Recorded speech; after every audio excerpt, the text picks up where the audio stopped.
क्या होगा अगर मंगल की पहली कॉलोनी एक सुबह उठे और पूरा आसमान अदृश्य किरणों की बारिश से चमक रहा हो? क्या सब कुछ मिनटों में जलता माइक्रोवेव बन जाएगा या हम इसे मात दे सकते हैं? दोस्तों, आज हम साफ साफ देखेंगे स्पेस रेडिएशन कितनी बड़ी समस्या है और उससे भी बड़ा समाधान क्या है। तैयार रहिए, क्योंकि सच्चाई आपकी सोच हिला देगी। मंगल के पास धरती जैसा मैग्नेटिक शील्ड नहीं और वहाँ की हवा बहुत पतली है। हवा का दबाव जमीन से लगभग 100 गुना कम, मतलब ऊंची एनर्जी वाली किरणें सीधे सतह तक पहुँचती हैं। इसलिए वहाँ दिन खूबसूरत दिख सकता है, पर अदृश्य खतरा चुपचाप घूमता रहता है। तो असली लड़ाई दीवारों से नहीं, शील्डिंग से है। नासा के क्यूरियोसिटी रोवर ने मंगल की सतह पर रेडिएशन मापा, औसतन करीब 0.67 मिलीसीवर्ट हर दिन। सुनने में सूखा नंबर लगता है, पर सोचिए, एक एक्सरे जैसे डोज का छोटा छोटा हिस्सा रोजाना, सालों में ये जोड़ चौंका देता है। अच्छी खबर, हमें यह डेटा बिल्कुल जमीन हकीकत में बताता है कि कितनी सुरक्षा चाहिए। कमेंट में अभी बताइए, अगर आपको मंगल पर घर चुनना हो, आप पारदर्शी डोम चाहेंगे या जमीन के नीचे टनल हाउस?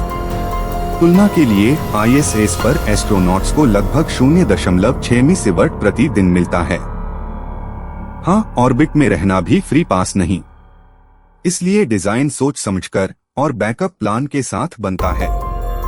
धरती पर आम इंसान रोज जो पाता है वो करीब 0.002 मिलीसीवर्ट जैसा मामूली डोज होता है। मतलब मंगल की सतह पर बैकग्राउंड किरणें कई गुना ज्यादा स्टेडी रहती हैं। यही वजह है कि कॉलोनी बनाओ और आराम से टहल लो वाला ख्वाब पहले दिन से नहीं चलेगा। नियम बदले तो आदतें भी बदलनी पड़ेंगी। सबसे तगड़ा डर आता है सोलर स्टॉर्म से, जो अचानक फ्लैश होकर चार्जड कणों की बौछार फेंक देते हैं। 2003 के हैलोवीन स्टॉर्म ने धरती के सिस्टम हिला दिए थे। मंगल पर ऐसा कुछ आए तो बिना शेल्टर बाहर जाना सीधा रिस्की, इसलिए कॉलोनी की जान बस अच्छी चेतावनी और मजबूत छत पर टिकी है। मंगल की तरफ जाते हुए 2012 में क्यूरियोसिटी ने एक बड़ा पार्टिकल इवेंट पकड़ा था। इससे हमें समझ मिला कि सफर के वक्त डोज तेजी से उछल सकता है। इसलिए ट्रांजिट शिप में अलग से स्टॉर्म शेल्टर जरूरी है, जहां मोटी दीवारें हों। छोटा सा कमरा पर जबरदस्त सुरक्षा, यही फर्क बनता है। ग्राउंड रूल सीधा है, ऊपर ठोस द्रव्य रखो। मंगल की मिट्टी यानी रेजोलिथ अगर आपके हैबिटेट पर लगभग 2 मीटर तक डाल दो तो ज्यादातर हाई एनर्जी कण वहीं रुक जाते हैं। ये घर सुंदर नहीं लगेगा, पर रहने लायक सुरक्षित बनेगा। असल लग्जरी वही है जहां दिल और सेहत दोनों बचे। पानी शील्डिंग का सस्ता हीरो है। छत में घुमावदार ट्यूब्स में लगभग 1 मीटर पानी भर दो तो ऊपर से आती किरणों का असर बहुत घट जाता है। कमाल ये कि वही पानी पीने, उगाने और थर्मल कंट्रोल में भी मदद करता है। एक सिस्टम, 3 फायदे, यही कॉलोनी का गेम चेंजर है। मटेरियल का चुनाव भी खेल पलट देता है। हाई हाइड्रोजन प्लास्टिक जैसे पॉलीएथिलीन एल्यूमिनियम की तुलना में करीब 20% बेहतर शील्डिंग देता है, क्योंकि सेकेंडरी स्प्रे कम बनता है। नतीजा, हल्की दीवारें पर ज्यादा सुरक्षा, यानी लॉन्च मास भी बचेगा और हैबिटेट में स्पेस भी। मंगल की लावा ट्यूब्स प्राकृतिक टनल कॉलोनी के लिए तैयार सेफ जोन दे सकती हैं। कुछ टनलें लगभग 100 मीटर चौड़ी अनुमानित हैं, मतलब अंदर पूरा मोहल्ला बस सकता है। आपको बस एयरटाइट दीवारें और सपोर्ट सिस्टम फिट करने हैं। नेचर की बनी छत, इंसान की बनी लाइफ, सॉलिड कॉम्बो। सबसे जोखिम भरा हिस्सा है यात्रा। एक तरफ का ट्रिप लगभग 180 दिन खींच सकता है और इतने लंबे समय में डोज धीरे धीरे जोड़ खाता है। इसलिए स्पेसशिप के बीच में खास वाटर वॉल और फूड सप्लाई के पीछे क्रूनैप जोन प्लान किए जाते हैं। स्मार्ट लेआउट से ही सेफ रिटर्न तय होता है। लंबे करियर की सुरक्षा के लिए नासा क्रू के लिए कुल डोज लिमिट सेट करता है। साधारण समझ के लिए माने, करीब 600 मिली सिवर्ट के आसपास जीवन भर का केप मानकर मिशन प्लानिंग होती है। इसका सीधा मतलब जहां डोज तेज हो वहां कम समय, जहां शील्डिंग अच्छी हो वहां ज्यादा समय। तूफानी पल में टाइमिंग सब कुछ है। सोलर अलर्ट मिले तो आपके पास करीब 20 मिनट भी हो तो क्रू स्टॉर्म शेल्टर में घुसकर दरवाजे बंद कर सकता है। इसलिए स्पेस वेदर मॉनिटरिंग और लोकल अलार्म सिस्टम कॉलोनी की धड़कन जैसे हैं। हर सेकंड की कीमत सचमुच जान बचाती है। हैबिटेट की छत पर रेजोलिथ चढ़ाना भारी काम है। रफ गाइड ये है कि हर वर्ग मीटर पर करीब 5 टन मिट्टी गिराने से शील्डिंग ठोस बनती है। रोबोटिक डंपर, कन्वेयर और बैग फिलर बॉट्स ये सब दिन रात यही करेंगे। शुरुआत में पसीना ज्यादा, पर बाद में जिंदगी आसान।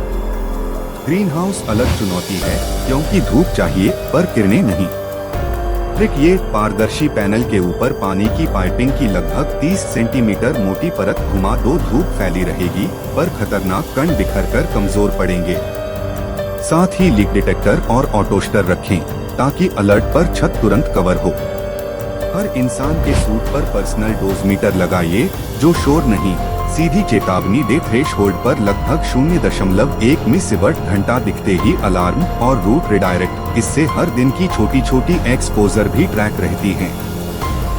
डेटा पर्सनल भी बनता है और कॉलोनी का हेल्थ मैप भी।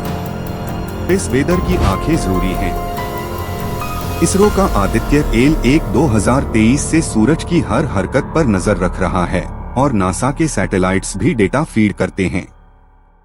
ये लाइव फीड मंगल बेस तक पहुंचता तो नहीं, पर प्लानिंग और मॉडलिंग में मदद देता है। जितनी जल्दी चेतावनी उतना छोटा खतरा। आगे का सपना एक्टिव मैग्नेटिक शील्ड। छोटे स्तर के डेमो सिस्टम को करीब 10 किलोवाट पावर चाहिए होता है और सुपरकंडक्टिंग कॉइल्स के साथ टेस्ट चल रहे हैं। अभी ये शुरुआती दौर में है, पर हैबिटेट के ऊपर लोकल बबल बनाना नामुमकिन नहीं। जितनी पावर सस्ती होगी उतना ये व्यावहारिक लगेगा। मंगल की मिट्टी से ईंटें बनाकर छत मोटी करना लागत घटाता है। सल्फर कंक्रीट जैसी टेक से ब्लॉक्स करीब 1 घंटा में सेट होकर लगने लायक बन जाते हैं। कोई भारी भट्ठी नहीं, कम टेम्प पर काम चलता है।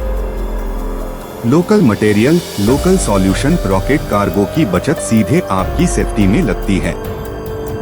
रूटीन भी ढाल है। हफ्ते में safety drill, fixed walk time और बड़ी सिस्टम ताकि कोई अकेला एक्सपोजर में न फंसे। बच्चों तक को सिखाना होगा कि अलार्म बजे तो मजाक नहीं, तुरंत शेल्टर। याद रखिए, कॉलोनी सिर्फ मशीनों से नहीं, आदतों से भी सुरक्षित रहती है। तो क्या मंगल कॉलोनी स्पेस रेडिएशन से तबाह हो जाएगी? सच ये है, अगर हम रेजोलिथ, पानी, अलर्ट और अनुशासन का सही उपयोग करें तो नहीं। असली सवाल है, आप होते आर्किटेक्ट तो कौन सा शील्डिंग कॉम्बो चुनते? अपने जवाब कमेंट में लिखिए और अगर दिलचस्प लगा सब्सक्राइब मारिए। अगली खोज साथ देखें।